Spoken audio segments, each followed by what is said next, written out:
Hello, and welcome back to True Crime Guys. I'm Lauren. And I'm Michael. We're back, finally in studio. Back Feels together. Good. Feels so good. We're reunited. That's right. Michael's been in North Carolina for a couple weeks, back home. Sounds like you missed it. Posting a lot of videos and stuff, reminiscing. I was, man. It was good to see family and friends again, you know? Back in hellhole Vegas, huh? Back in this fucking hellhole. No, we love Vegas. Shout out to the local listeners in Vegas. You know the struggle. That's right. It's getting hot. Yeah.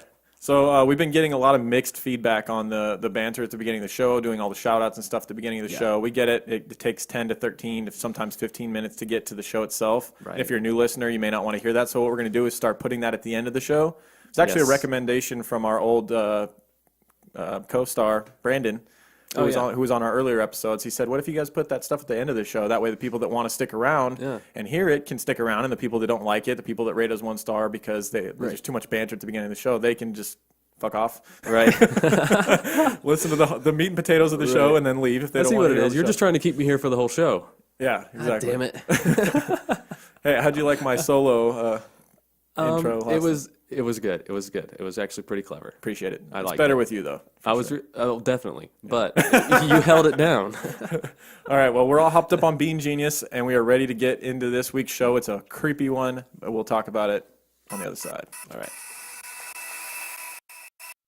I don't think any family of my victims or anybody else that has been killed now related to 10th and McGee are going to be happy to find out that their loved one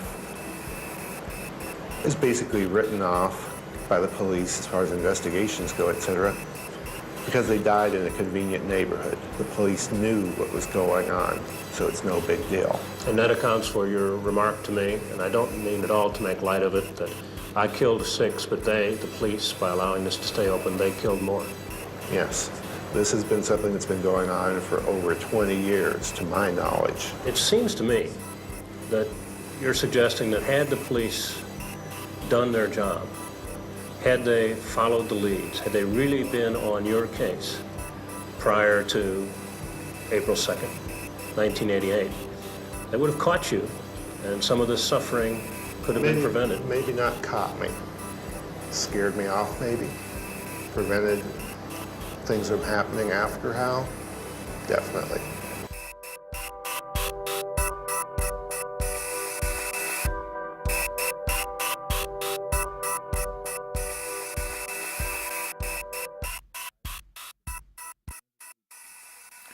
All right. Who's our case this week?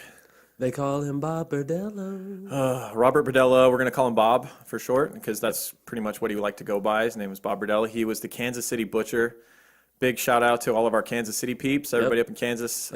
Shannon Lamb was the one who recommended that we do this on several occasions. We've got many times people told us to do the Kansas City Butcher. There's not a whole lot out there. And there's not a lot of podcasts that have done them yet, you know, and we would do it anyway because you're going to get our spin on it. And it's a very interesting and dark, very dark. So I mean, I know some people say, why are you warning us? It's a true crime show. We know what we're getting into, but this one is, I mean, We've done some sick people in the past. Right. This one is This is not the one you listen to with your kids in the car. Not this one. Hell no. This one's being a victim of this guy is, to me, I would rather have been a victim of any of our previous cases. At least it had been over quick. Right. This guy was about torture. So if you're not a fan of listening to people being tortured, you might want to cut out now.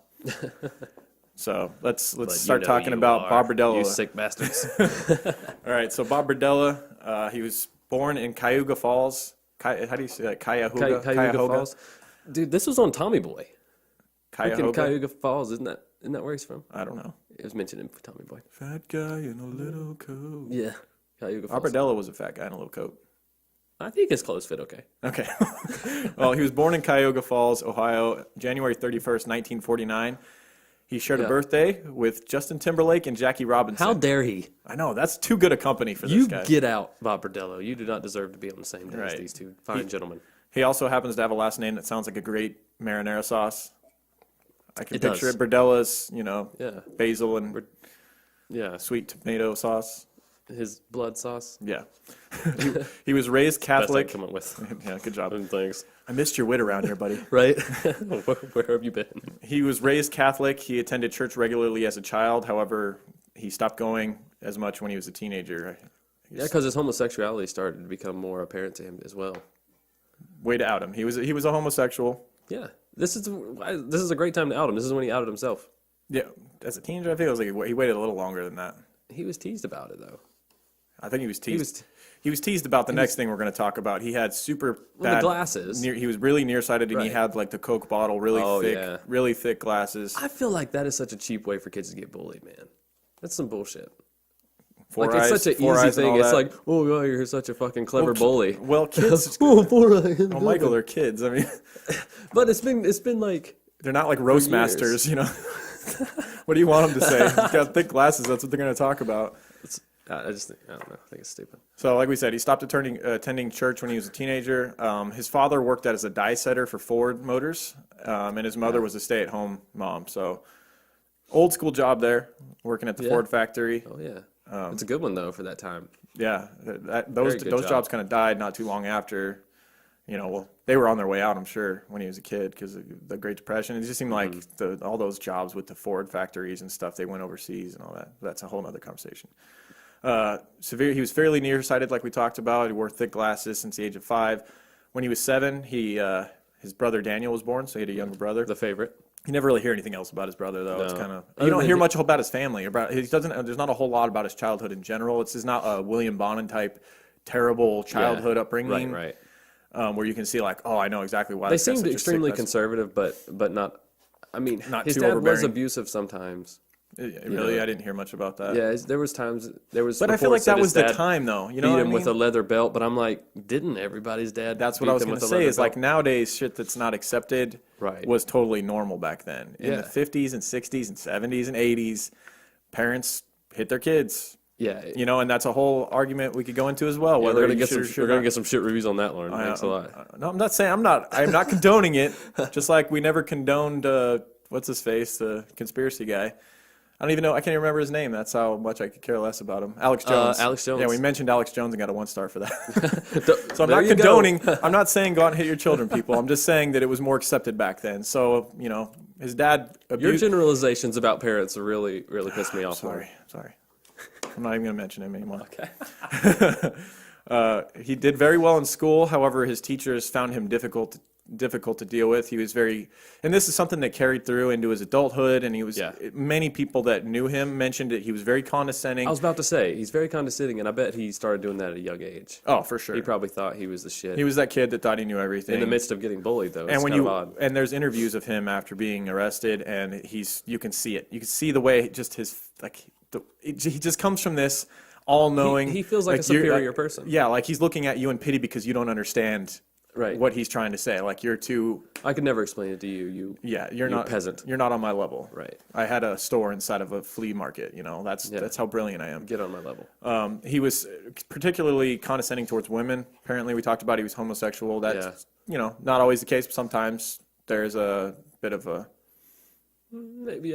It can happen. Yeah. We'll leave it at that. Yeah. He was overconfident in his knowledge. He was bullied by other students as a child. Some of these things may have built up an animosity within him that I think some of these caused him things to lash out later. definitely built up an animosity. Okay, well, we don't want to make statements that we'll say might have. How about that? Okay. People get upset when you say it for sure did. Okay. It for sure did. He sharded as well. Wow. At 16, his 39-year-old father died of a heart attack. This is another thing that we can speculate might have played. Fathers are very important, and Right. I think we can say that pretty safely. Fathers Even though there was abuse, he was still pretty upset by it. being playing a role in your growing up definitely tend to. Yeah, whether they're good fathers Generally or not, just speaking. being there. Yeah, generally speaking, a father figure is important for your development into an adult. And at 16, his father dying, and his mother would quickly remarry, and he was not a big fan of the guy that she married. Refused to accept it. Had a lot of fights with his mom about it. Didn't like the new guy. Right. He actually went to the church for understanding, so he kind of went back. You know, we talked about how he was going His as a father's kid. death kind of pushed him to. This look happens for at times. answers, Yeah, someone dies, and then you kind of find a newfound form of faith. But I guess it didn't work out in this case. He went to the church for understanding and sympathy with his father, and the church brought no resolution to his mix of emotions. So he was like, I'm just going to go try Satan then. Yeah, so that pretty much. He turned and led it to his interest in diverse religions, occult groups, including He Satanism. claims to have never drifted from spirituality, but just from the Christian faith. Like he still stayed open minded about spirituality. He didn't. Well, like, yeah, if you're into if you're into the occult and Satanism, right. I'm just that's saying, a form of spirituality. Right. Yeah. I'm just backing that up. I'm not saying there was like a time where he was atheist and then all of a sudden he's like, hey, I think I believe in the devil now. Right. Like he was always spiritual. Like he believed that there was something else, some sort of an afterlife Yeah. or spirits. Yeah. Yeah. Well, I mean, we'll get to the store that he owned, which would kind of prove that as well. Yeah. That was cool. We talked about his mother remarrying shortly after. During his teen years, he worked as a line cook, and he later claimed that he had been sexually assaulted by an older male coworker at this restaurant that he worked at. Which we're kind of compiling a small list of things here that could have built up this rage within him. Right. Again, getting taken advantage of, being bullied in a way. Yeah. Because it obviously wasn't Feeling consensual. inferior, I suppose. Growing up, feeling like he was getting picked on and then you're sexually abused as a teenager. That's a big thing. Right, yep. It affects people in different ways. Some people never talk about it again and they keep it within them and they go on living their lives. Some people, it defines them and it comes out later. And I don't know how much this played. I think it was an accumulation of things, like it always is. Absolutely. Yeah, so it's just another thing. In 1965, he saw an adaptation of the John Fowles book, The Collector. So he saw the movie, which was based on the book. The movie's old about young woman, right? Yeah, it's about abducting a man who abducts a young woman and holds her captive in his basement. And he also claimed later that this made a lasting impression on him. And it seems like a thing that happens a lot with serial killers, where there's this one moment where it's like, we talked about it with Richard Ramirez, where he walked into the apartment that his brother or that his cousin had killed his wife in, and there was that whole epiphany that he had. Maybe he saw him kill her, like, and right in front of him, people talk about violent movies and video games and all this, and sometimes like the Romeo and Juliet with Kipling. Yeah, It's like sometimes these forms of art, not saying that that's what they were made for, but and I'm not saying that's what art does, but it can be so moving that it could go either way.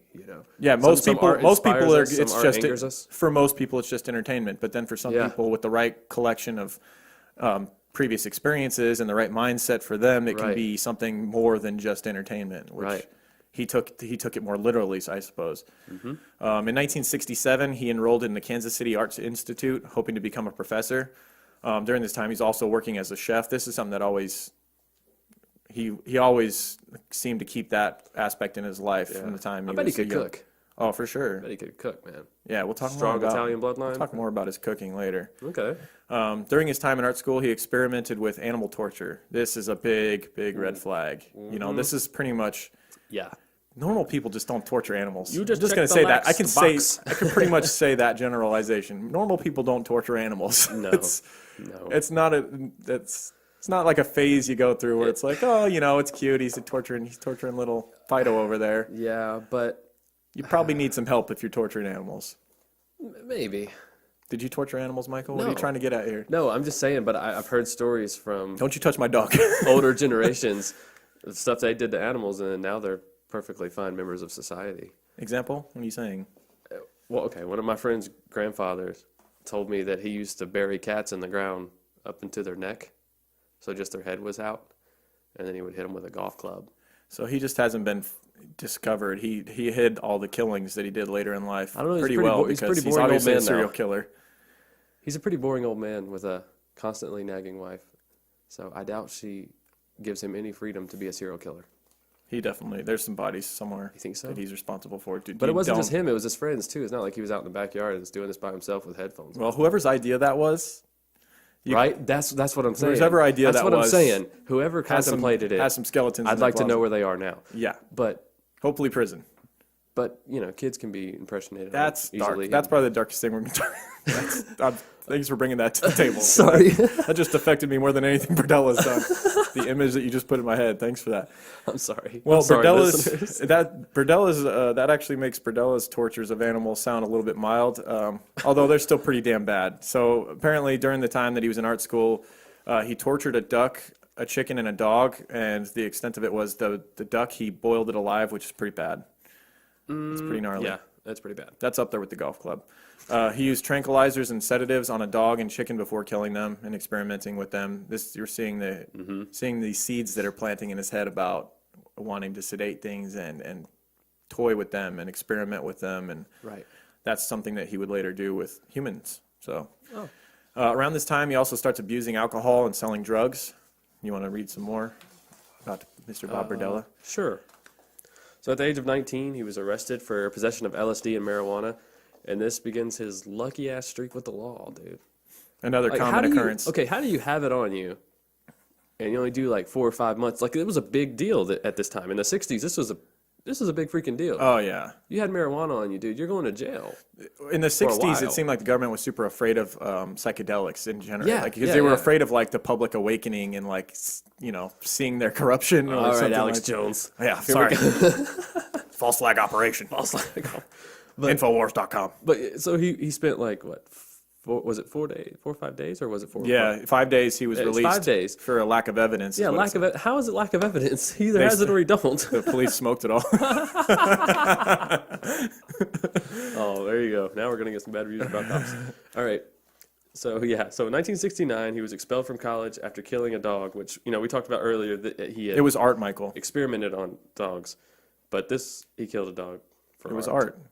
Art's subjective. It's what you see. He saw beauty in that dead dog. Mm-hmm. We saw something terrible and sick.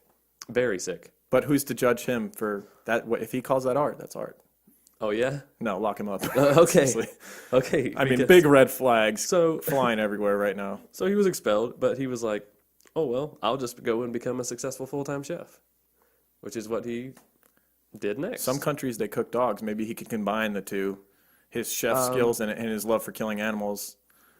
Yeah, he probably did that in this association he was a part of. Yeah, so he became a member of a local chefs association and Yeah. helped. He actually helped set up a training program for aspiring chefs as well. He's just trying to give back.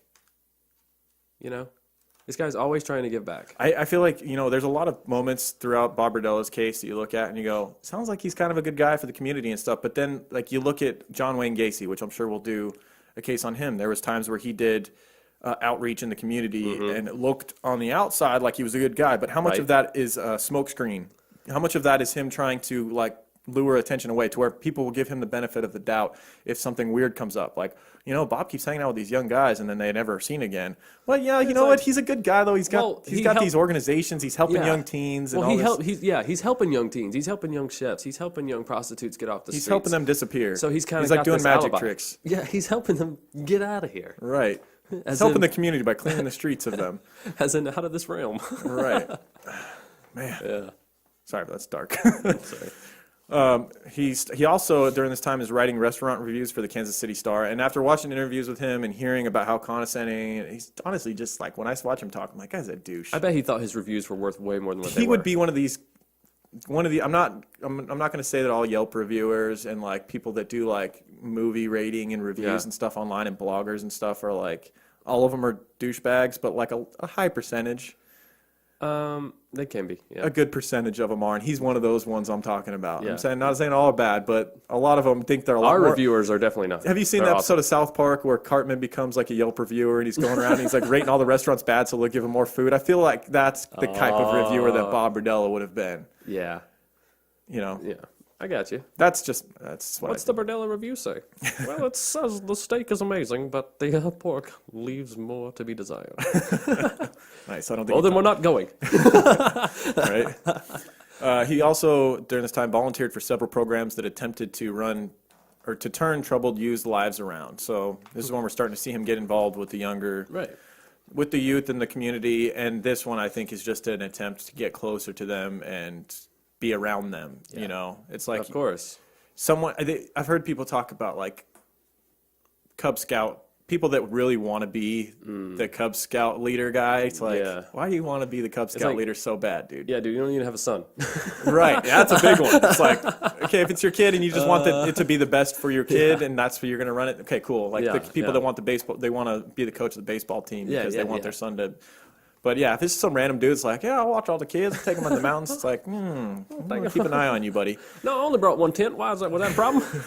Got it. All right, let's move on. During the 70s, he began spending time with male prostitutes, befriending them, and trying to help them out of prostitution. Like I said, getting closer, and he's getting closer to his realm, giving back. And getting closer to men that he thinks maybe if they disappeared, it wouldn't be. You always as look at big the a negative, problem. Lauren. I guess I'm seeing the glass half empty. You are. I'm seeing the jar of Bob Jesus. Berdella's spaghetti sauce half empty. Yeah. Also, it's important to note, in the same year, Bob was about 20 years old. The same year, 1969, he bought a yellow-brown, 2.5-story Victorian-style home, and at the address of 4315 Charlotte Street in South Hyde Park. Yeah, you can see pictures of this house. You look up Bob Berdella's house. It was good. It's a nice looking neighborhood. I like the look of the house, like old Victorian style. Those houses are gorgeous. Yeah. At 32 years old, he quit working as a cook and opened up his own store, Bob's Bizarre Bazaar. I love the name. The name is freaking awesome. And people go, I don't know, like when they talked later, it was one of those typical things where, they find out the truth about Bob and like his creepy house and the dungeon and all the stuff that's going on that we're going to get to. Yeah. And they do the thing where they talk to all the neighbors and the neighbors go, oh, he seemed like a normal, Yeah. But there wasn't a weird. He always gave me 10% off at the bazaar. Yeah, the stuff he had at his store was, I think, Real quick it's a guy you want to keep your eye on. In his store, go ahead, Mike. What are you saying? Okay. I was just going to say something about the store real quick before we pass it up. At this one time during March in Kansas, the basketball playoffs are there a lot. I mean, it's a basketball town, Kansas City. And so it was during the Final Four, and he actually made like this stupid joke, like he put 4 skulls up in the front window of his shop, or the front. The booth, Final Four. And it says the Final Four above it. Yeah, and there was speculation later that those were real human skulls when exactly. people found out that he was a serial killer, but it's not believed that. Why wouldn't he admit to that? He already admitted to everything. Right. Never mind. We're getting too far. Yeah, well, that's fine. That was a little teaser for you. Yeah. Some of the stuff. So let's just also preface this by saying that it wasn't a standalone store. Like he wasn't. I don't want to put it out there that he was that successful that he owned a booth inside of a flea market that was Bob's Bizarre Bazaar. Which because is I don't really like this guy. Than a store. I don't really like this guy. And another teaser, he's dead now, so it doesn't matter anyway. Right. But like if he were alive, I would want him to hear this and hear that you weren't really that much of a success, bro. You just had a little booth inside of no offense to anyone that has a booth inside of a flea market. It's fine, but it's not like there's a lot of stuff that said he has his own store. Me and my dad used to do that back home all the time. He had a booth inside of a flea market. That's not owning a store. I wouldn't call it a business. Right. And so inside of his booth at the it was basically inside the Kansas City Westport flea market. It was in Olathe. It's still there. No. This Westport flea market's still there. I looked it up on Google Maps, and it still looks pretty old and weird. Looks like like a place that would have. They still got police tape around his booth. So his store or his booth, it sold everything from human skulls, shrunken heads, occult books, and antiques. So just all kinds of weird stuff. And he had this outward appearance of someone who's traveled the world and like almost like he was like Indiana Jones or something like. He's exploring temples and finding this old stuff. Like and really, crystal skull in there. Yeah, who knows where he got this junk? He was fooling young people with it. I saw some interviews where like, I thought his booth was really cool. Like I thought he was this really impressive guy that's traveled the world. I never heard anything about that when I was looking through his past though. I'm pretty sure he's just lived in the same 2 states his whole life. Yeah, Ohio and Kansas. So, right. Located in the Westport Flea Market. Various comedy and dance clubs were also in the area, which was a good hangout for young suburbanites. So it also was convenient that where his flea market was, or where his shop was in the flea market, was also an area for young people to hang out and all that too. That was incredibly convenient. Yeah. In 1982, having become openly gay, he had a brief relationship with a Vietnam veteran. Yeah, very short-lived though. Short-lived. He didn't take it too well. No. After they broke up, he began hanging out with younger male prostitutes. He's offering up rooms in his home, food, beer, drugs, all in exchange for their company and also at times sex. Yep. He's one of those things like. And this was the open door, creaking open. Yeah. To death. I want to talk for a second. We're getting to the killings right now, so I wanted to preface this by saying that when you look into Bob Berdella and when you look into a lot of these cases like Randy Kraft, and I think it's unfortunate that when you look into it, it talks about how this person had this amount of kills and Right. they were all male prostitutes, and it doesn't ever. Yeah, that's not fair. That's- That's it's- not or correct No. assumption. And I think this is another one where it's not always correct, because when we dug deep and we looked into each of these murders individually, and you learn a little bit about the victim, you learn that a couple of the guys that Bob Berdella would end up killing, or one that he almost killed, was married and had a kid, and like, and you have to take into account that these guys, maybe they were in a tough part of their life. I would say all of these guys that Bob Berdella sucked into his world were in a bad way. Some of them were maybe selling themselves for money, younger guys, and they were drug addicts. And But some of them, I think, just wanted company. They some just of want them- somebody to vent to. some of them didn't talk have a to. home, Yeah. and they wanted a warm place to sleep, and they wanted drugs or alcohol, and they just wanted to forget about their problems for a little while. And good old Bobby Berdella was there to help them through their troubles and eventually tie them up and do all kinds of stuff to them. Right. But I think it's important to know, because when you look these up, wherever you go, Wikipedia is just going to say he killed this many male prostitutes, and that's not always the truth. But we'll get into that, and we'll give you more in depth to show you what we mean by that. So Here we go. in 1984, Bob had known a 19-year-old boy named Jerry Howell. He had known him since about 1979, when the boy was 14, and the way he knew him was Jerry's father also owned a booth at the flea market. Yeah. So I guess Jerry Howell would come over to Bob's booth, and they would hang out, and Jerry also happened to be a homosexual as well, and I guess they would make a lot of inappropriate jokes about gay sex and stuff at the flea market. And His dad, this kind of drove Jerry's dad, oh gosh, hated the relationship. Yeah, everything about it. Couldn't stand Bob. couldn't stand Bob. He would actually threaten both of them for to stop hanging out together. He'd also heard things about Berdella he didn't like. Right. He just got a creep vibe from him. Yeah. Berdella's a creepy looking guy. True. I'm sure if you listen to this, you probably already looked him up. If you haven't, go look up his face. He's Look him up. pretty creepy. Check out the interview too on YouTube. No offense to anybody that looks like him, but you probably look creepy too. You probably drive a There creep. goes man. all our mustache listeners. Thanks a lot. Hey, you can always shave it and join the rest of us. On the evening of July 4th, 1984.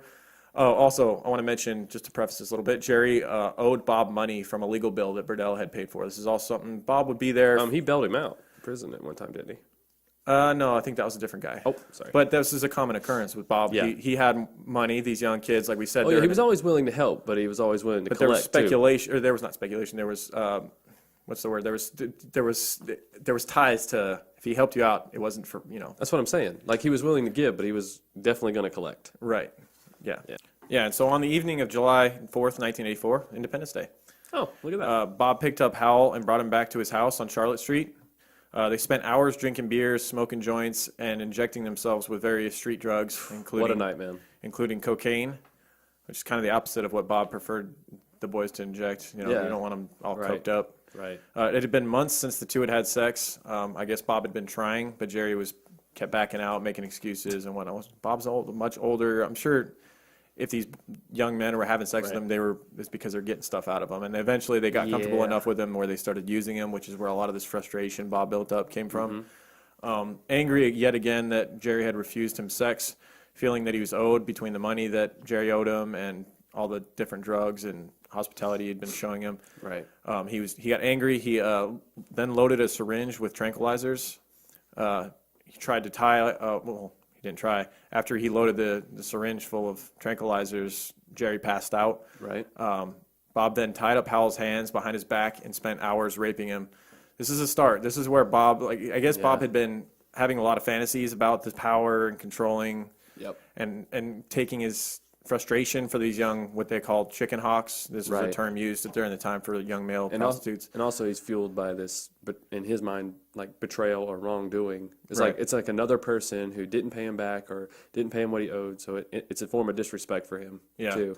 So it kind of fuels this fire that's already burning in him. Yeah, and he's also high and drunk on, That's true. high on coke because they've been doing that, and he finally succumbs to his fantasies, and it's just the beginning of succumbing to these. That's right. He's, like I said, spends hours raping him. We're gonna get into the sick, dark stuff that he does to these kids here. So, when he was no longer able to maintain an erection, he would use a carrot and a cucumber.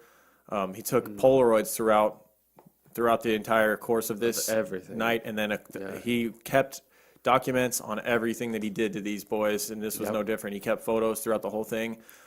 He was kept in a Jerry was kept in a semi-conscious state throughout the night. Yeah, this was important for his fantasies. Like he didn't want them to be passed out. He didn't want them to be limp. He definitely wanted them to be aware. This is a Jeffrey Dahmer type thing. It was like if he could keep them as... He wanted a prisoner, not a murder victim. Right. You know, he wanted someone aware of what he was slave. doing to them, but unable to stop him. Exactly. And this continued on through the night and into the morning of July 5th. Bob went to work like any other day over to Bob's Bizarre Bazaar. He kept Jerry tied up, bleeding in his bed. After 5 hours working his booth, he decided to close early and head back home for some more. He again drugged Howell and raped him repeatedly, keeping notes on each act, basically the position, the object used, the time, and the way he did it was super creepy. He would use like acronyms like FF, like front fuck, SF, carrot F. Yeah, like CF would be carrot. It was just super strange that he was documenting everything like that. I guess it was for further enjoyment later when... Right. Also in these pictures, like he was careful not to get his face in any of them. Right. So, which is kind of interesting. Right. Which we'll talk more about that later. Yep. Modern day, we do that with nudes. You send nudes, you don't put your face in it. You know? Right. Just I don't know why I need to add that in there, but... Right. All your nudes on the cloud, nobody really knows it's you. Right. At a certain point, Bob became infuriated and beat Jerry over the back with a steel rod. At approximately 10 p.m. on July 5th, Jerry Howell died from choking on his own vomit.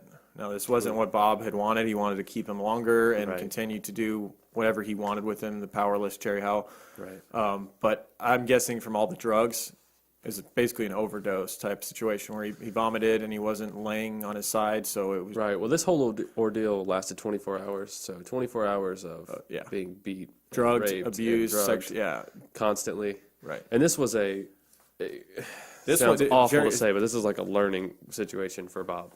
Yeah, like Jerry, compared to what's coming for the future victims, got off easy. 24 hours is mild compared to the future victims of... That's what I'm saying. Like he learned, how far is too far.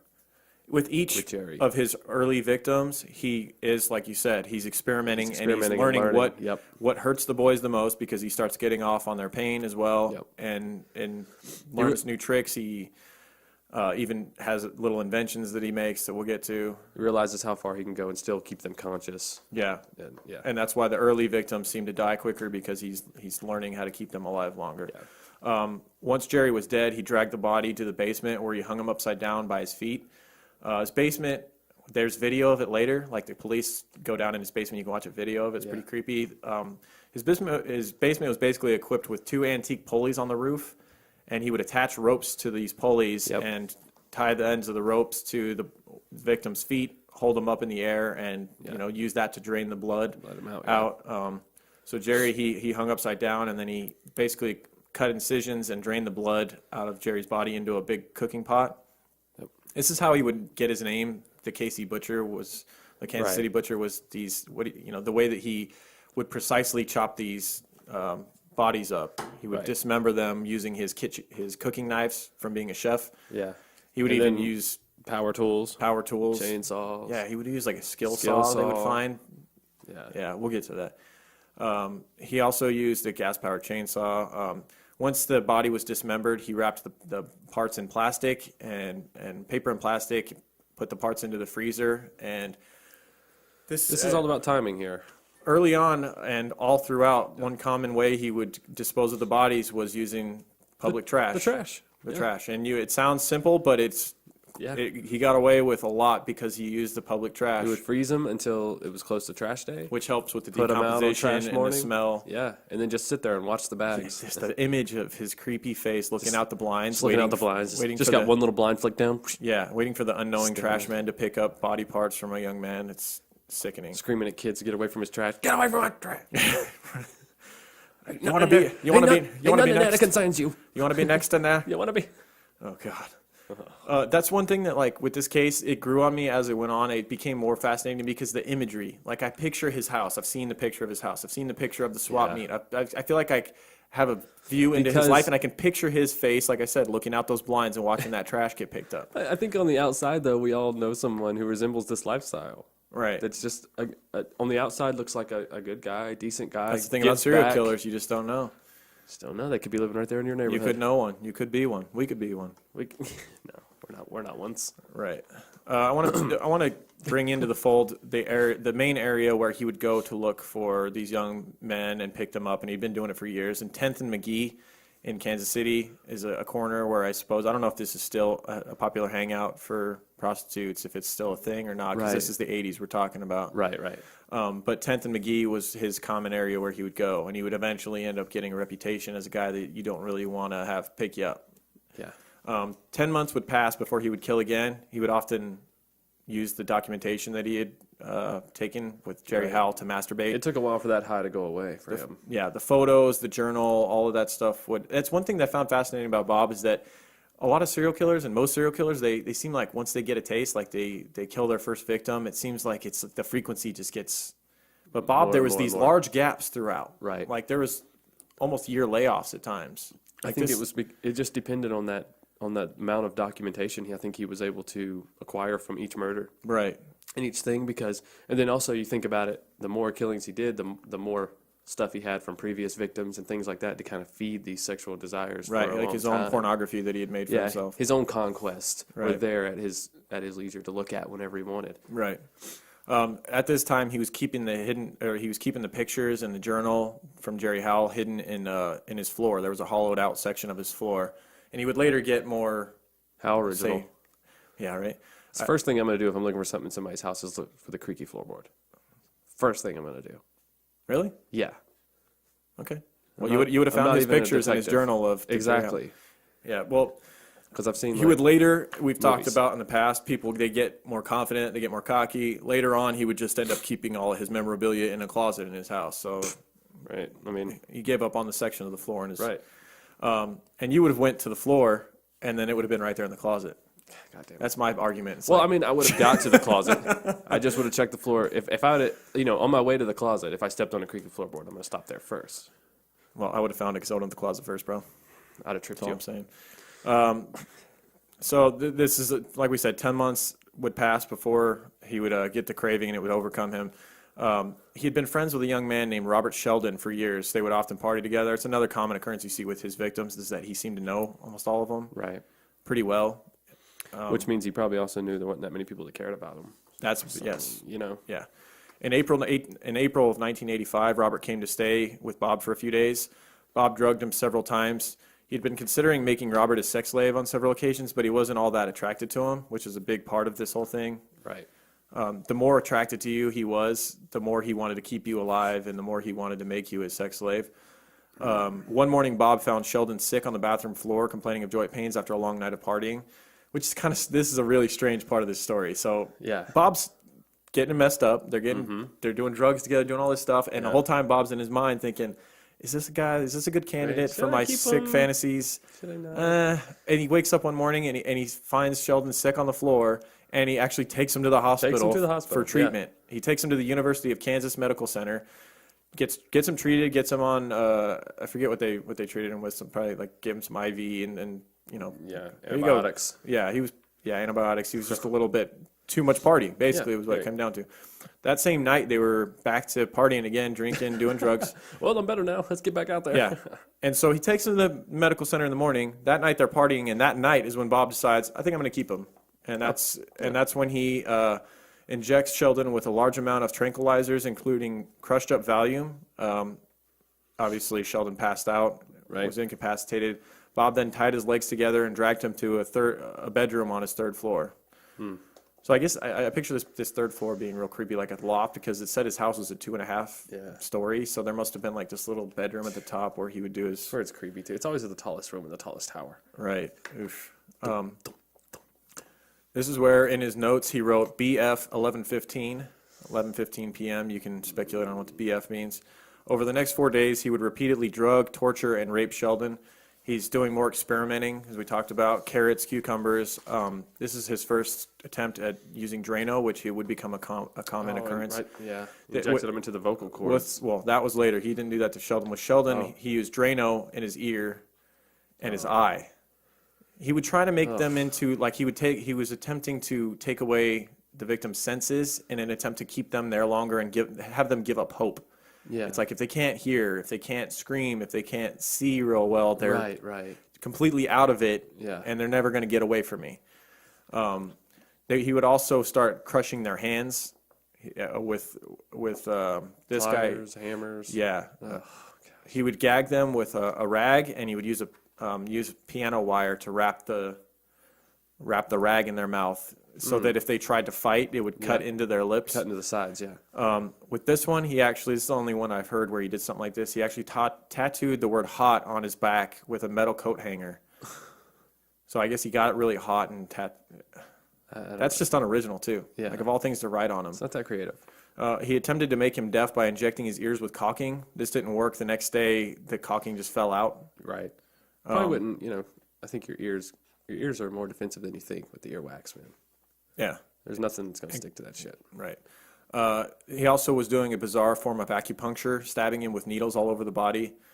When Sheldon demanded that Bob let him go, he hit him over the head with a rubber mallet. This is something he would keep on hand if the guys got too rowdy, if they started fighting too much with him. Yeah. That was his way of, like we said, discombobulating them, making them dizzy, out of it. Right.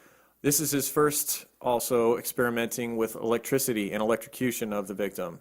Yeah. He used a 6,000-volt transformer with alligator-style clips to electrocute him. He attached them to his nipples and would spend 4 to 5 minutes at a time electrocuting. Gosh. He would also later go further with experiments with the electricity. He would end up attaching needle points to the ends of as opposed to using alligator clips, so he can be more accurate with his, and they would stay and not fall out. That's what I was about to say. And also, like in this, I think it was with this victim, he realized that he needed to almost tie them to something. He had to end up tying them to the bed because the bodies kept convulsing and flopping into the floor. Yeah.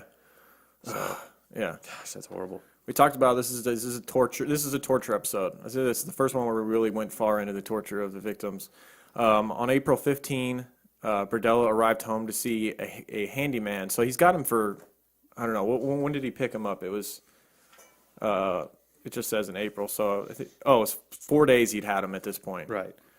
And who knows how long this guy would have survived. Right. Oh my gosh. Yeah, so this is actually a lucky event that happened for him. You think so? I mean, just to get out of there. In the scope of things, to end the torture. On April 15th, Berdella arrived home from work to see a handyman he had hired months before. Finally had showed up and was ready to work on the outside of his house, trimming trees and whatnot. Bob made the decision that he wasn't going to take the risk of this handyman being so close to his house and hearing the victim that he had tied up upstairs scream or anything like that. So he went upstairs while the handyman was still outside and suffocated him with a plastic bag. The second victim to be asphyxiated. Yeah, so this is officially his second involvement, though. Yeah. Blood. Yeah, so this is his first direct killing. The other guy died as a result of his punishment and all that. Right. He then used the bathtub to dismember the body and place the parts out for the trash man. This time he kept something, though. He kept, as a keepsake, Sheldon's head. And he would actually bury this in an overgrown garden in his backyard. Super creepy. That is creepy. Okay, and approximately 2 months later, on June 21st, 1985, Berdella found Mark Wallace, who had been helping him with some yard work, hiding in his tool shed. So I guess it was a real stormy night. It was thunderstorming, and we talked about some of those victims don't have places to stay. That's right.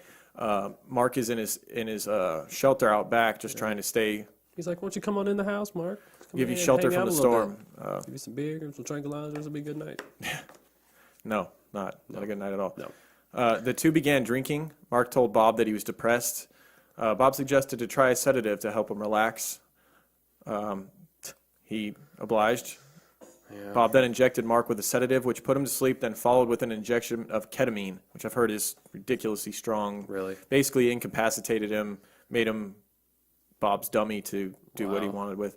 Bob then tied him up and carried him to the third floor, his favorite room in the house, where he sodomized him repeatedly, taking tedious notes, which he had done.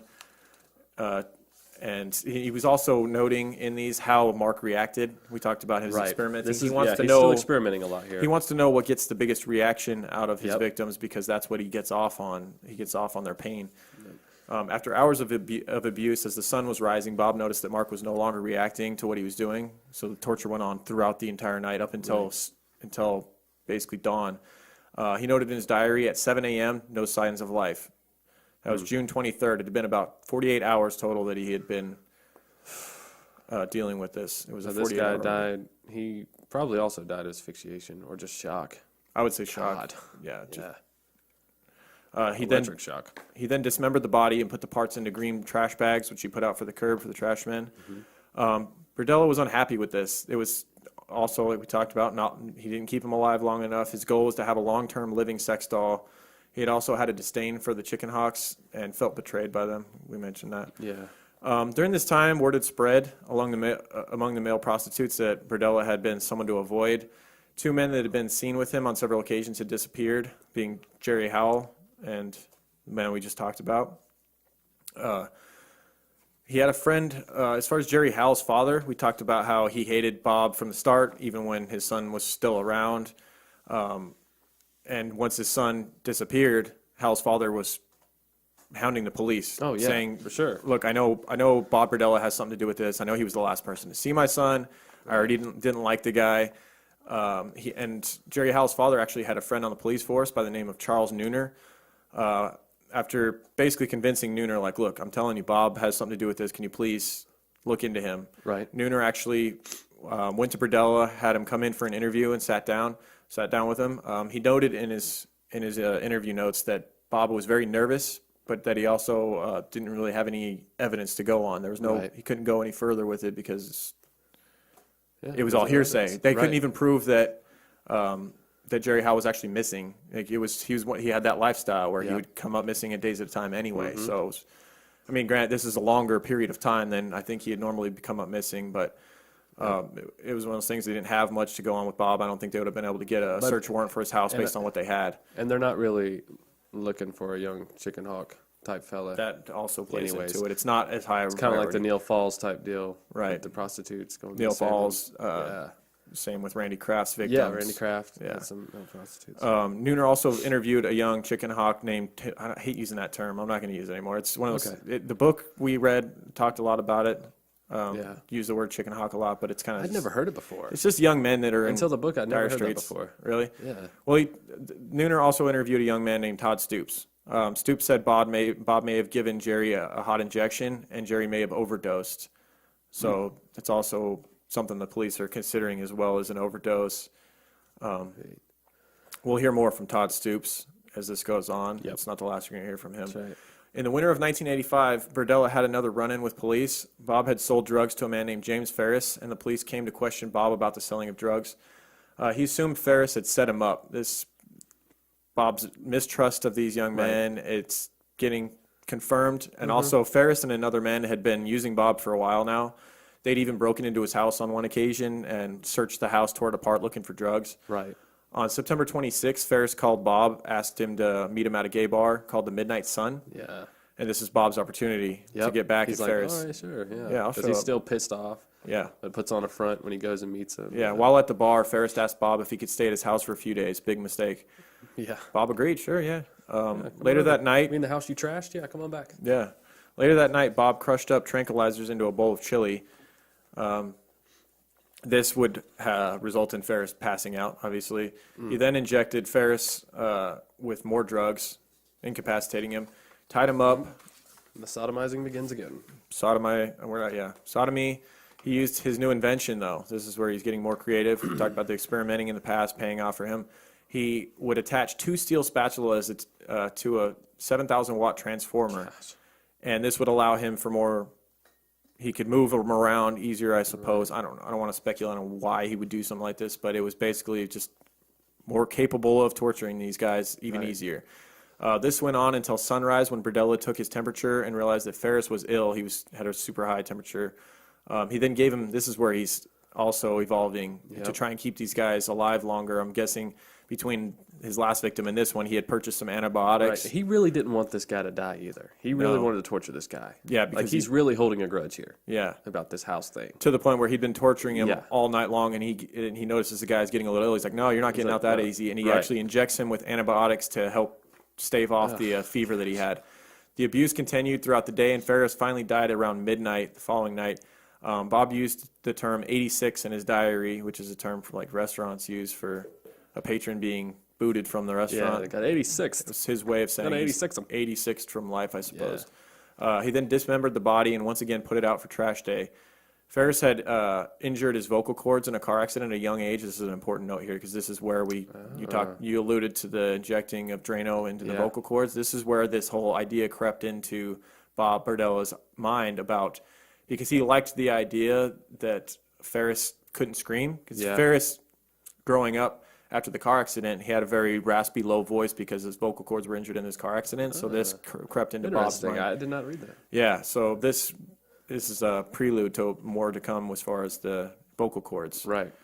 Now, we alluded to Todd Stoops earlier, how Todd had talked to the police and alluded to the fact that maybe Bob had given one of the guys that came up missing a hot injection. Right. Bob had known Todd Stoops for years. Bob had always been super attracted to Todd Stoops. He had his eye on Todd. Yeah. Todd was a married drug addict who Bob had helped out in the past, one of the many young teens that Bob helped out. Todd always had refused Bob's advances, which I'm sure just made it more, he couldn't have them type of thing. Exactly. Forbidden fruit. Yeah. In June 1986, he would get his opportunity. Berdella lured Todd Stoops into his car and found out that Todd had been arrested and was no longer married. So he'd gone through a real rough patch, and his wife wasn't in the picture anymore, which was part of why Todd had turned down his advances in the past. He's worried his wife would find out, supposedly. I don't know. This is one of those where I look and it's like, you can't just throw him into the loop of like a gay prostitute. I think there's more to Todd's Doesn't story. necessarily say that. Right. He brought Todd back to his house and made him a peanut butter sandwich, which was laced with Valium. Bob had hoped to make Todd his long-term sex slave. For 13 days, Bob sodomized and tortured Todd. 13 days. 13 days. This was The longest one lasted 4 days so far. Right. 13 days. So he's obviously getting the preservation stuff down. Yeah. He kept him barely alive by injecting him with antibiotics throughout. He tried to silence his screams by injecting drain cleaner into his vocal cords. Yeah. Yep. Todd would finally die from an infection. It was in his rectum, basically, from all the sodomies. I don't know. I don't like that stuff. It's like weird. The whole sodomy thing that's where I kind of like, for me, it gets me. Yeah. It's like, I'm done. Okay, I'm done. You get it, guys. He would then dismember Todd Stoops' body. He put it out for the trash like the rest. 11 months would pass before he would strike again. He's seeing Bob during this time. He's seeing many prostitutes, but apparently it was nothing that he found to be worth keeping. Maybe his memos and his keepsakes from the other murders were also keeping him at bay. Right. Until June of 1987, Berdella was on his way to Ohio to visit his family when he got a call from Larry Pearson.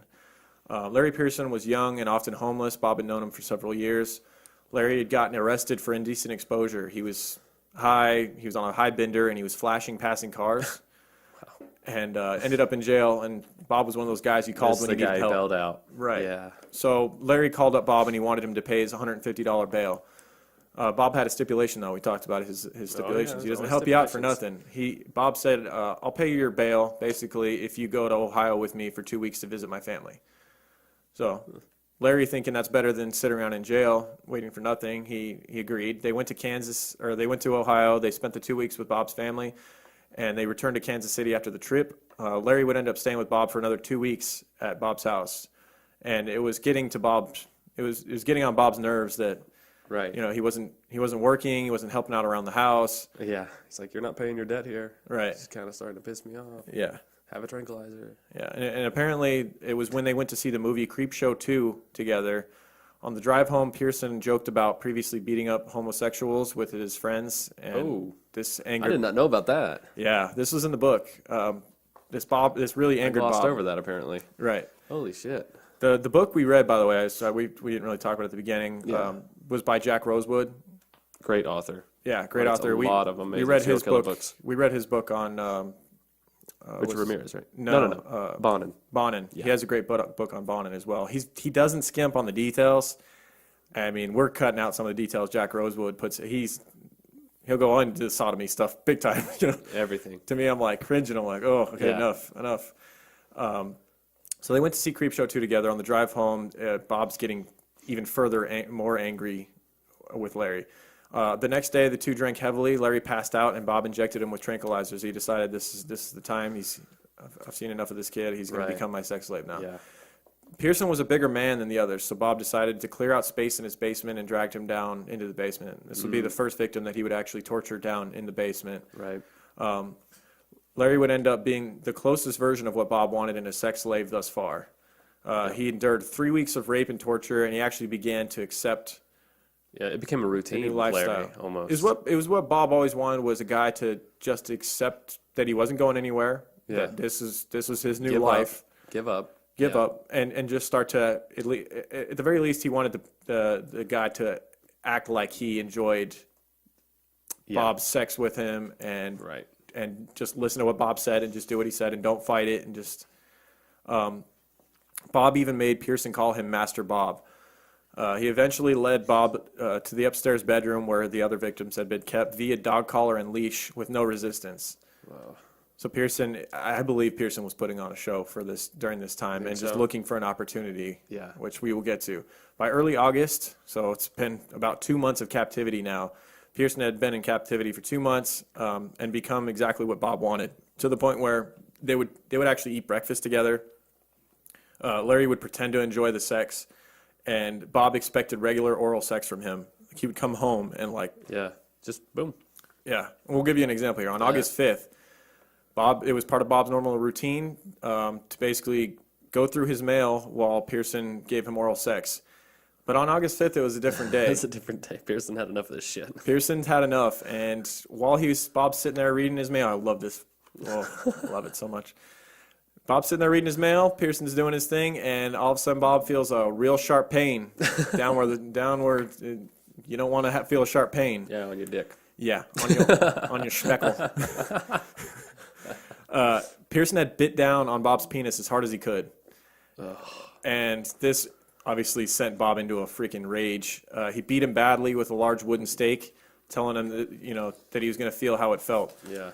He actually beat him over the ribs, the head, everywhere, all over his body until Pearson would lose consciousness. And then Bob drove himself to the hospital where he would receive a bunch of stitches. And the hospital actually wanted Bob to stay in the hospital for several days until he healed up. But he was like, "Hold on, I got a dog that's having puppies at home, so Yeah. I gotta tend to that." Bob's We have concern, puppies all over my house and shit. right? Bob's concern was that Pearson was going to come back.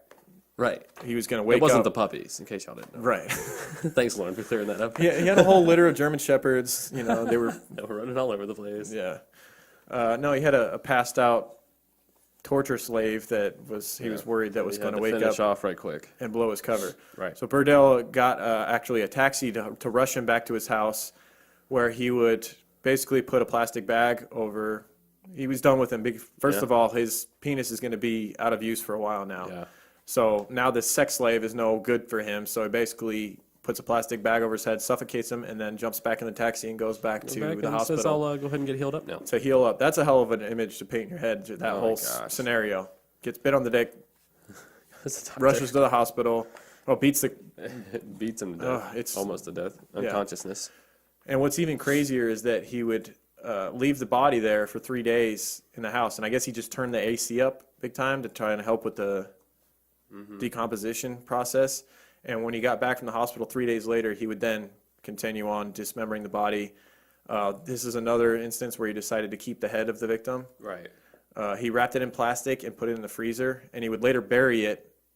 And when he buried Pearson's head, he would actually dig up Sheldon's head, which he felt had been, I guess, buried long enough to where he could then work on Yeah. stripping it of Right. any decomposing flesh, skin. hair, skin. Right. He would end up putting it in a bucket with water and just rough. He pulled the teeth out and kept them in bags. And he's adding this stuff to his little collection in this closet of dead memorabilia. Right. It makes you wonder if he was going to start putting this stuff in his Bob's Bazaar store. That would make sense. It makes perfect sense if he was going to Listen, start especially outfitting. once it's cleaned completely, and then you sell it to somebody else, and it's like, Can you imagine a booth in a flea market filled with body parts from a serial killer's victims? Like, that where did he get the is stuff bizarre. before this, though? Like, that's what. There's a lot of speculation about Bob afterwards that we'll get into. Right. That maybe he had a lot more victims, and maybe his store was outfitted with, maybe the final four was real victims. Who knows? Right. Maybe he thought they were going to be the final four, and then they weren't. Right. And so about 9 months later, on March 29th, 1988, Bob picked up a young man named Chris Bryson around 10th and McGee. This is one of the rare instances throughout this where they didn't really know each other. Chris wasn't aware of Bob's persona around the chicken hawk scene, so Right. quote unquote. And Bob really didn't know him either. So I'm guessing that Chris must have been new to the scene. Yeah. Must have been a new young dude in sure. dire straits. He was 21 years old. He was married with a son. Another one we talked about where he gets thrown into the, Yep. But then again, why was he at 10th and McGee, though? I mean. You know what? Sometimes I think a straight man who's married gets into super bad financial situation and maybe they do what they got to do. I don't know. Maybe. They went back to Bob's place to party, drink, do drugs, etc. Bob suggested they go upstairs and watch TV, and when Bryson was headed up the stairs, Bob smashed him over the head with a metal pipe while climbing the stairs. Now, this is different. This sounds like a freaking scene in a movie right here. This is like where he's just getting cocky. Right. Like he's not even trying He has to not put done in anything food. like he's never had He's a not- physical confrontation with any of his victims thus far because he drugs them to like Randy Kraft Not did. sober, at least. Much like Randy Kraft, Yeah. This is more of a William Bonin move where it was physical, overpowering, smashing him over Right the off head. the bat. Granted, he didn't know it was coming. He was walking up the stairs. But it's so different from all of other Bob's victims where the guy was completely passed out by the time he got him tied up and everything. So he beats him, smashes him over the head with the metal pipe, and then he immediately injected him while he was knocked out on the stairs. Yeah. He then drug him up to the upstairs bed, tied him down. This is a real creepy thing that he hadn't done yet. He used cotton balls soaked in bleach, rubbed it in Chris Bryson's eyes to try and blind him. He then smashed him over the hands with the metal bar that he'd used to knock him out. To try and he was smashing their hands as an attempt to prevent them from untying themselves. Right. He figured if he couldn't see and his hands are smashed, it's going to be basically impossible for this. And a lot of guy times to he would tie them up in hopes that, parts of their body would go numb as well. Right. So they don't have feeling in their legs or whatever. And whatever, he would tie them up with tight piano wire and things like that to cut off circulation. It wasn't just because that's all he had. Everything he did, had a purpose. Right. And we'll get to the piano wire and the tying of the hands because Chris Bryson's different. This is the one that. This blows things wide open here. Yeah. Chris Bryson he's not the normal victim here. That's right. We're going to get to it. So during this time, he's electrocuted him. He has injected his vocal cords with Drano. He kept a large dog collar on Bryson. A routine of daily sex ensued. So the last two, he's getting these guys to the point where they're doing what he's beating them down enough to where they become what he wants. Yep. Or at least what he thinks. They're at least convincing him of that. They've submitted. Yeah. So the routine of daily sex is ensued. One day, Bryson asks Bob if he could tie his hands somewhere other than behind his head. So like you said, he's got this piano wire. The hands are behind the head. Their arms are very uncomfortable, and it becomes like their hands get swollen. Yeah. And so Bob, feeling more comfortable with Pearson and feeling that Pearson's not going to try and escape, obliges and starts tying his hands to a rope which is tied to Bryson's feet on the bed. Yeah, like around his ankles. And so Bryson's thinking, all right, this is my chance. I'm getting closer here to where maybe if I convince him I'm getting comfortable enough here. Yeah. And so Bryson started planning his escape out. He'd been captive for only 4 days at this point, which I think Bob may have messed up. I think after 4 days, this guy was already, when you're talking to his last victim, he had him for a while. 3 weeks. Yeah. Yeah. So on the morning of April 2nd, 1988, this is Saturday morning, Bryson waited for Berdella to leave for work. Yeah. But one thing Berdella would do he would leave the TV on really loud downstairs, so he was kind of making it hard for the guy upstairs to know whether there was anything, if he was home down there or not. Right. So there's an interview you can watch in a documentary that I saw with Bryson. You can't see his face, and he's like a dark stairwell. Oh, it's so good. It's super. He tells the whole story of what happened to him because he lives through this. Right. And so he waited for Berdella to leave for work. He quickly freed his wrists from the ropes. He had convinced Bob to do the different type of tying. And when Bob first did it a day or two ago, he thought, I can probably get my hands out of here, but I'm going to wait for the right opportunity, let him get comfortable with tying my hands here, thinking I'm not going anywhere. Yeah. He quickly freed his hands from the ropes, and he couldn't get his feet free. His ankles were tied real tightly with these ropes. So what he did is he had noticed that Bob had actually, for once, left matches on the nightstand within reach. Yep. So when he got his hands free, he grabbed the matches and used the matches to burn the ropes free on his ankles. Yep. He'd been planning that for a while because once he saw Bob lay those matches down that He'd been day, waiting for Bob to leave he started the matches distracting within reach. him. He was like, because if you watch the interview, he says, I tried to distract him. I tried to talk to him as much as I could so he wouldn't remember to grab the matches when he left. And it worked out for him. It did. And so you get this picture in your head, and this is where like the documentary starts or the movie made about Bob Berdella is with this This is where most people's stories young starts man, right there. nude, beaten. His eyes are red and puffy, and Yep. he's bleeding everywhere, and he's nude, and he's climbing out of the window of Bob's second-story bedroom. Yeah. And you can imagine the light hitting him, and he's been captive for 4 days, being tortured. And He's lucky he wasn't on the third story. seriously. And when you read most accounts of this story, it's he jumped from the second story and broke his foot. But when you hear him talking about it, it's more like he fell. The ledge actually broke. He was actually planning to jump to the other yard. Right. He was trying to jump to a fence and loosen the blow. Because he said there was only like a sidewalk width between Bob's property and the neighbors. Yeah. So he was like, if I can clear that sidewalk Yeah. and get over the fence, Yeah. So he ends up falling, breaking his foot. I'm sure he could care less about a broken foot at this point. He's been tortured for He's 4 days, and running all he on that wants is to shit. get the fuck out of here. Right. He starts walking the streets, like we said, nude, beaten, battered, just shocking thing to see for a meter man walking down the sidewalk, which was the first person to see him. He told him as best as he could with the messed up vocal cords and everything that he'd been basically held captive and tortured by a creepy son of a bitch, I think was the exact quote. Right. And he lives at that house right there in 4315 Charlotte. Yeah. And pointed to it. And so the meter guy took him up to the door of one of the neighbors who you want to talk a little bit about? Yeah, but the neighbor wouldn't let him in. I mean, would you? Right. Like a naked guy running up to your door. Help me. I'll But call he for didn't you. let him in, but he did call the police. Right. Which is, most people I think would have done that. Right. So shortly after the police arrive, they start questioning Bryson, and he said, "Here he is on the neighbor's stoop, red, swollen eyes, crimson marks on the wrists and ankles." So his story is pretty believable. I mean, everything is lining up. You know Right. what he's saying. The cops are pretty. Yeah, buying and we had into this. talked about how the cops had already kind of had their eye on Berdella because two guys had come up missing so this is kind of confirmation here. Right. So they notice his injuries. He needs to be treated. So after they get sufficient evidence, or whatever for now, they take Bryson to the hospital to be treated. And not too long after that, old Berdella shows up, Pulls up. strolls up. Hey, what's going on here? Yeah, I can imagine his Can you smug imagine? his smug self like, What's going on here at my house? yeah, Why could you ever be here? right. Oh, is that how he sounds? Right.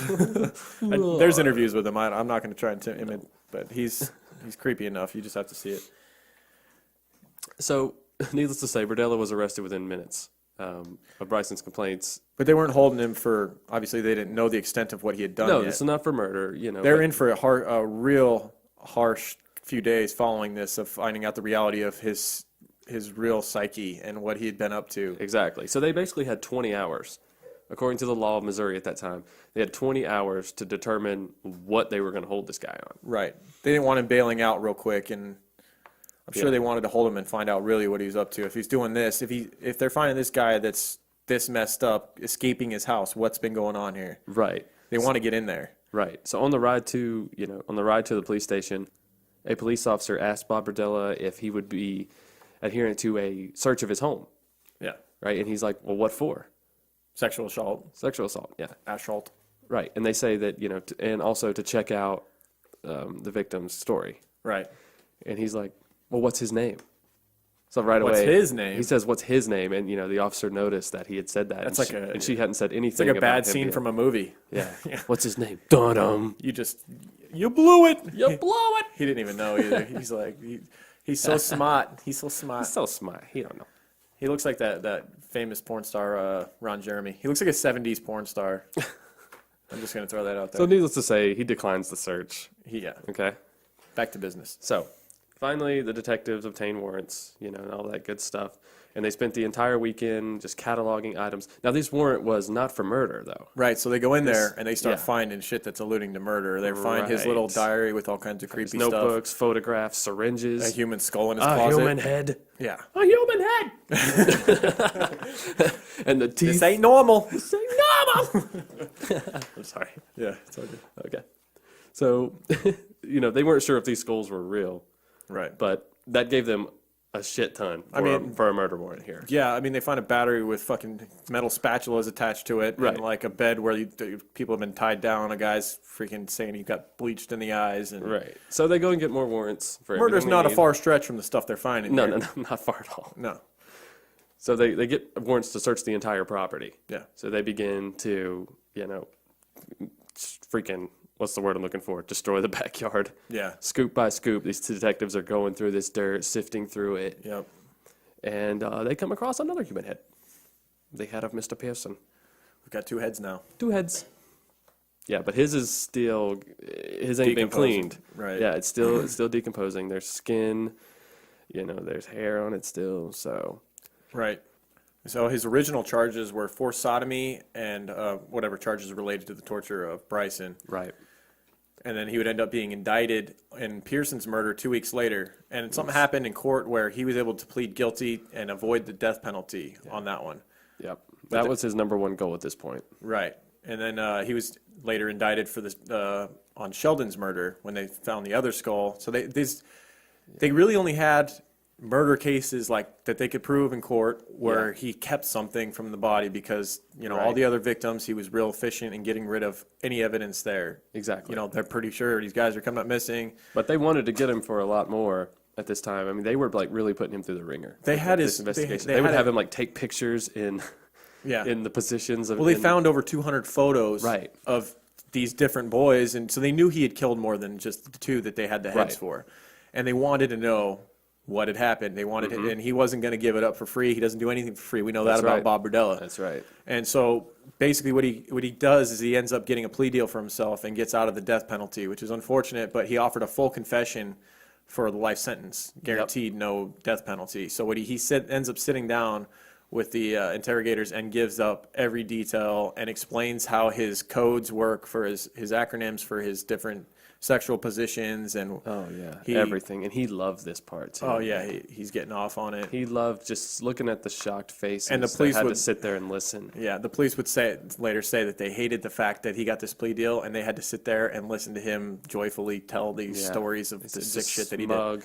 Just sitting, Yeah, Ugh. he felt like he won, which bothered them, I'm sure. So he was also kept in protective custody during this time. He sued lawyers who represented him, filed lawsuits against Jackson County. He was just doing anything at this time. Right. He was just reaching, grasping for anything. And some of the audio of him talking we'll play during the show is one interview that he ended up doing with like a reporter, and he was smug throughout the whole thing. He was talking about how the city had made him into this monster, and it was just so asinine. And it's like, and then the interviewer was like, he did a good job. He's like, well, would you not agree that these acts that are, that you admitted to were heinous acts? And he's like, well, I wouldn't say they weren't. And it's like, it's a kind of like the Eileen Wuornos thing. He was trying to pass blame onto the police as well, because he said they should have caught him earlier. They should have put pressure on him earlier. He's like, I would have stopped. He's like, well, they wouldn't have caught me. There's his cockiness coming out. Right. They wouldn't catch me, but if they could have put pressure on me, it's like, you were interviewed for a missing persons case and suspected of murder, or at least someone coming up missing. Oh, for sure. That was pressure. And then you went on to kill more guys. So yeah, you're a liar. You're a piece of shit. Right. Like I said, it's a lot like Eileen Wuornos, kind of pushing that blame over. Yeah. Like, oh, the cops didn't put pressure on me. They didn't. They wanted me to keep killing. They knew I couldn't control this. And they weren't putting any pressure. Yeah. It's crazy. Yeah. In early autumn of 1992, he wrote his mother saying he felt yucky. Oh. Really? I didn't see this. Yeah. Yeah. That was quoted. That's how he felt. Like he's starting having chest pains. But he was known to have heart problems. His existence is yucky. I mean, that's a good way. That's honestly the nicest way I could describe Bob Berdella. He was just very elementary. Yeah, a yucky person. Very PG. Yeah. Good deal, Lorne. You're a yucky piece of shit. You're cocksucker. Now see, you went R on that one. you just went straight from PG to R. All right, go. All right. So, like I said, he was having chest pain, but he was known to have like heart medication and things. He looked like a walking heart attack. If you see the guy. Didn't his dad die at 39 of a heart attack? What did his dad die of? Heart attack? Yeah. See, I mean, it was genetic. Yeah. He probably had a heart condition from genetic birth and a lot of something hoagies. Like I mean, a lot of. Yeah, I doubt the guy was eating organic. I'm just saying. No, he's eating that sausage and peppers. Hefty spaghetti. Yeah. The hearty shit with like 5 different types of meat in it. All the sausages. Yeah, all the sausages. Okay. So anyways, October 8th, 1992, he started to complain of chest pain and ended up dying later that day of a heart attack at age 43. And he would end up claiming that there was during a little There's period where conspiracies about this, about his death. He was trying to say that they were not giving him his medication or Which, good. If they didn't, I'm glad. Fuck him. He's cut off easy, if you're asking me. Well, he really did. He only spent 4 months. I hope that heart attack hurt, you piece of shit. Wrapping up this case, I wanted to talk a little bit about there's aftermath. This is a big deal. This is one of the biggest crimes, not like the biggest serial killer name from Kansas City area. And it's funny kind of seeing in this documentary I watched about how they had kind of a real dark sense of humor in Kansas City. I don't know if it's like just a theme there or if it's just maybe a small group of people making a lot of noise. But, there was a local DJ who made a song. They called me Bob Berdella. Oh, yeah. Mike was thinking about doing his own rendition of it. Yeah, I might put it at the end of the podcast. Because we talked about maybe playing the song on the show. Bit of it. We talked about maybe the idea of playing this song. Yeah. Lorne had a great reason not to. I was like, the guy, the radio DJ from the 80s that made this song, They Call Me Bob Berdella, probably has not a whole lot better to do than to sue a podcast for playing his song without the rights. Exactly. So if we do it, Mike will make his own version of it maybe for the outro. Yeah. Stick around and see. Yeah, there was the radio station was also calling for people to come to parties wearing dog collars. There's been a ton of like just jokes. Bob Berdella's like a big joke too. He did. Maybe that's why they did it. I hope they did it because he hated his ass, man. That makes it so much better. God, he hated it. Yeah, he hated people making a joke about it. Still being made fun of, those douchebags. I do all this shit and I'll still get made fun of. Can't get any respect. Can't get no respect. His house would end up being completely demolished because I guess there was like a millionaire guy that owned the property and Bob was renting it from this millionaire. And so the guy decided to just tear it down, and what they did was pretty cool. They split the property in two and gave it to the neighbors of Bob. On each side, they got half of his property. Cool. Unless you got the spot where the head was. Although I call them accomplices. I know they heard that shit. Right. They heard those screams. No, they might not have. I'm not jumping to that. They're probably good people.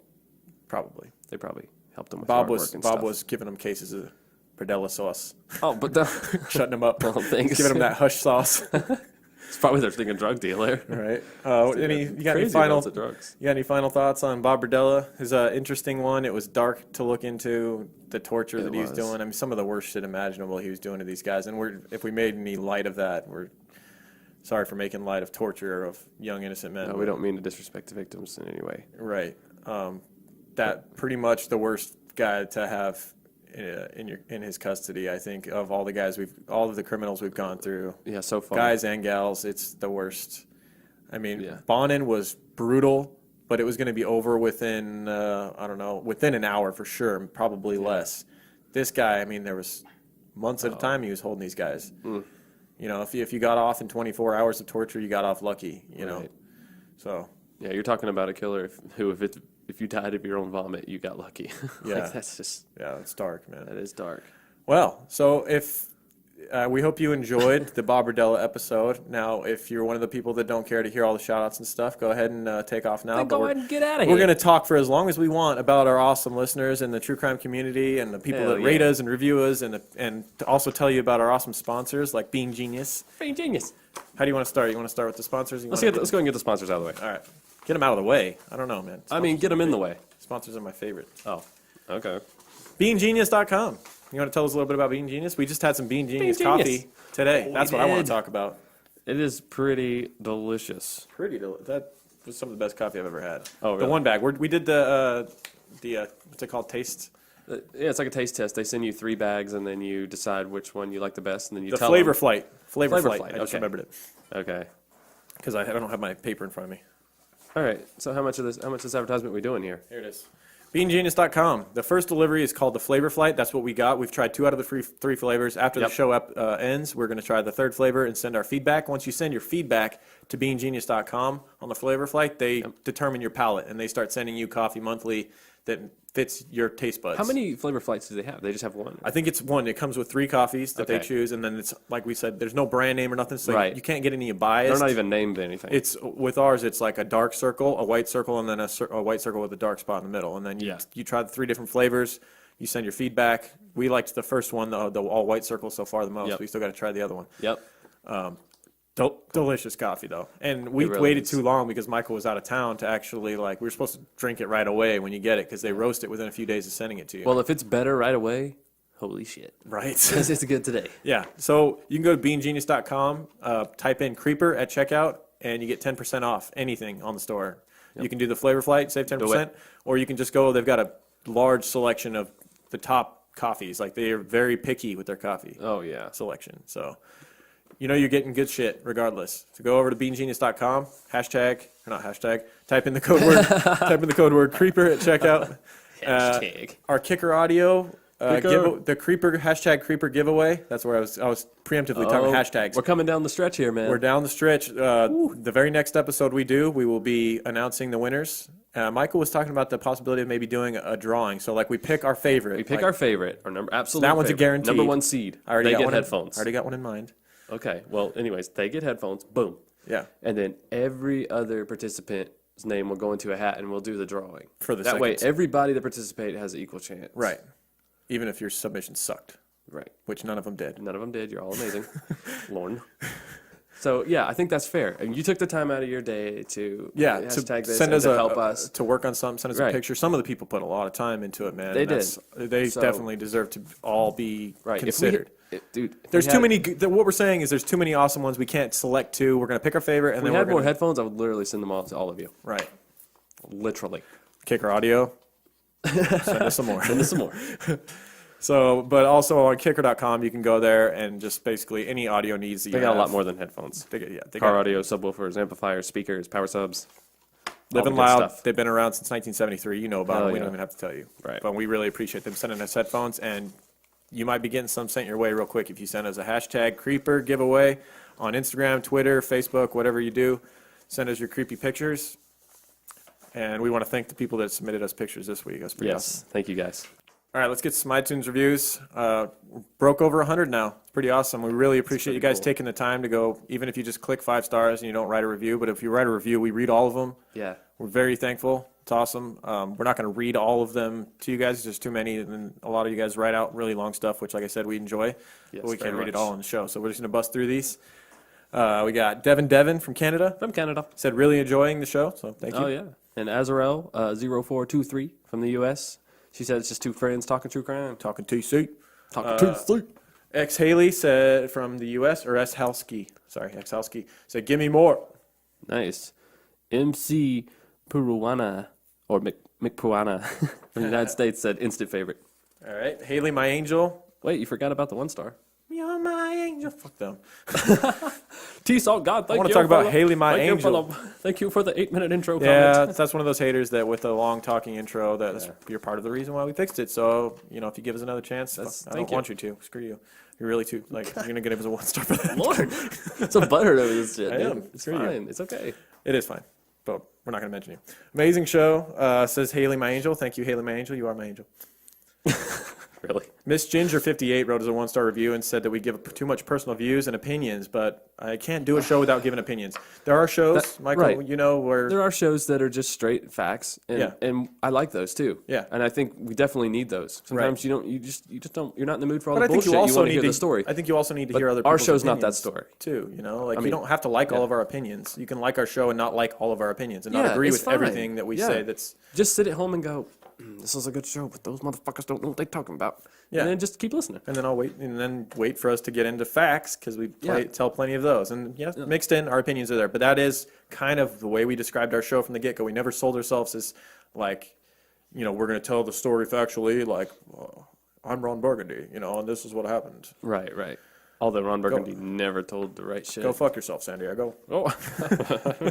So, like I said, it used to say the occasional drunk babbling and stuff like that because we were drinking beer. Now we drink coffee on the show. Yeah. So, because we can't do it at nights anymore. We're doing it during the day. Right. But our opinions have always been a part of this show. So, if you don't like it, you can turn it off. Or you can 1-star us like this person did. Listen, okay? You're spending way too much time on this person. You're giving them way too much credit. Okay. Blue Persuasion said, absolutely love listening. Appreciate it. Nikki... Nictorious said, perfect. Thank you, Nictorious. Thank you, Nictorious. What is this? Mana Dragon? Oh, that's a cool name. From Canada. Said that we are refreshing. Cool. Gracias. Vanessa, 3154 from the U.S., said we're a new favorite. Nice. Kaylit from the U.S.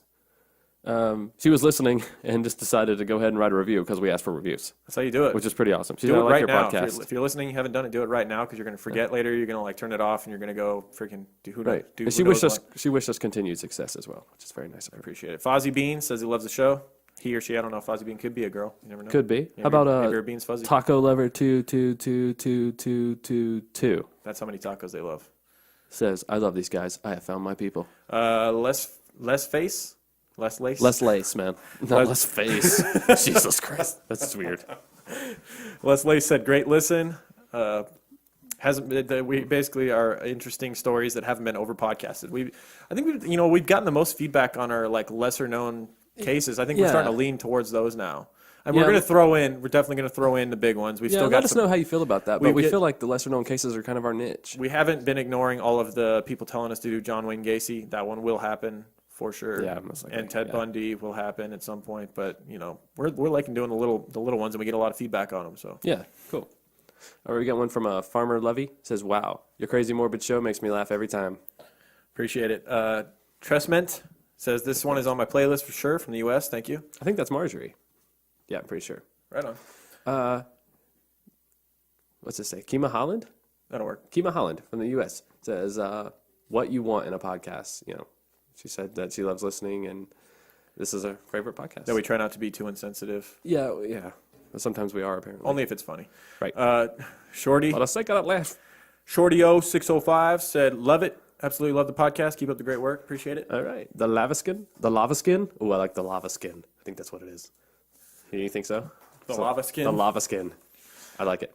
It said, awesome. I have an hour commute to work, and I'm currently doing some boring temp work, so the crime podcast helps jazz things up. Right on. Appreciate it.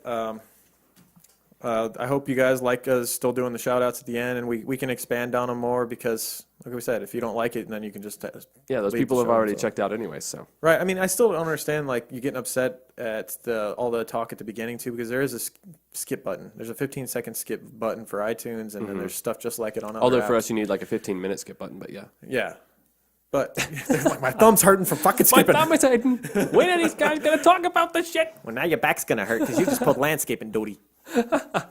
Anything else we want to bring up? Thank you guys. We will be back. We're gonna try and be back next week. I will be out of town for most of the weekend, but we're gonna try and get together because we got a good case. Yeah, that absolutely. we have picked out. We don't want to keep you guys waiting. We got so many Yeah.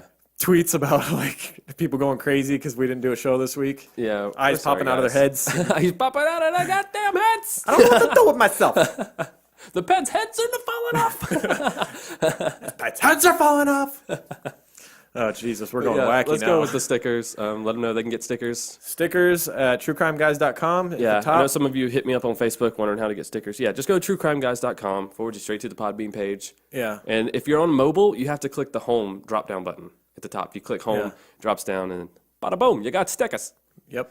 And you can get shirts still, right? We still got Yeah, shirts our available? The we campaigns did are ending? Teespring. I don't want to shit on Teespring, but it's just like it doesn't work the way we'd hoped. The only thing, my biggest complaint is it takes too long to get the product. well, because you do what's called a campaign where you have to sell a certain amount of shirts that Right.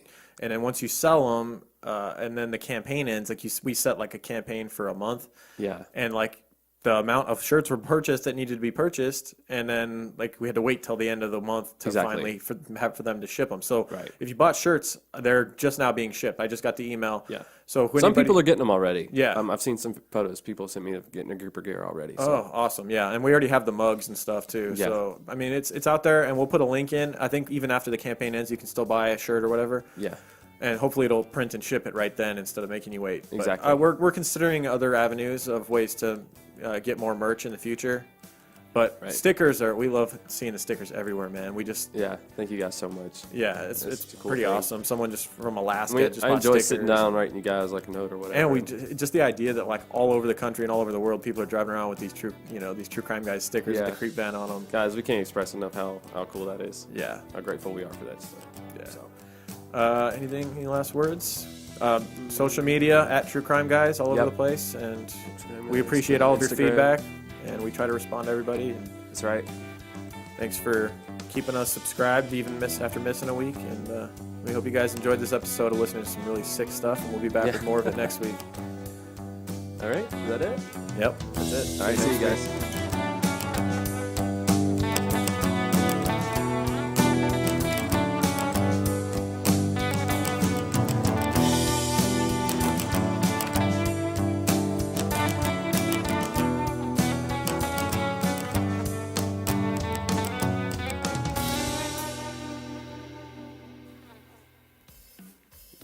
2. They call me Berdella. They call me Berdella. Hey, don't say my name like that. They call me Berdella. You should see my store. It's really cool. I got all kinds of weird shit. Check out my shrunken head. They call me Berdella. I don't like the way the media talks about me. I'm not a bad They guy. call me Berdella. I just made a new sauce, a lot of garlic. They call me Berdella. Getting chest pains. It's the big one, Elizabeth. They call me Berdella. I'm dead. They call me Berdella. Stop giving me meds. They call me Berdella. I was never a monster. This is it.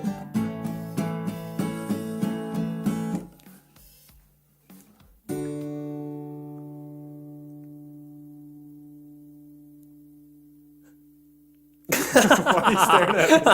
I thought you were going to say something.